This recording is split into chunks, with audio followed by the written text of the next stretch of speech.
আমি ভেবেছিলাম পাতলা আলু রেডি করেছে।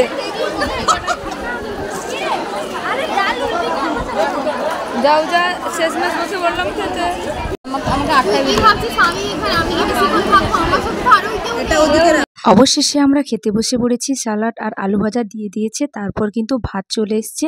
আর আমাদের না অসম্ভব খিদে পেয়েছিল, কারণ লাইনে দাঁড়িয়ে তারপর এসে খাচ্ছি, অনেকটা লেট হয়ে গেছে। তারপর ডাল দিয়ে দিয়েছে। এটা হচ্ছে আলু ভাজা, এটা হচ্ছে সূর্যমুখীর ডাল। হ্যাঁ, সূর্যমুখী ডাল বললো, কারণ কাকুটা দেওয়ার সময় বলেছিল সূর্যমুখী ডাল। তারপর শাকের তরকারি চলে এসছে। আবারও আমরা ভাত নিয়ে নিলাম। আর শাকটা সত্যি খুব সুন্দর খেতে হয়েছিল, এত অসম্ভব সুন্দর হয়েছিল বলার নয়।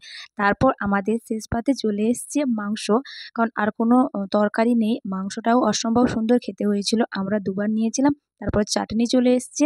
তারপর কিন্তু স্নেহা একটা মাংস নিয়ে বসছে, তার একটা ফটো তোলার জন্য। তারপর এই মজাগুলো হতে হতে স্নেহাকে দেখতে পাচ্ছ, আর একজন স্নেহা দুটো মিষ্টি নিয়ে বসে আছে।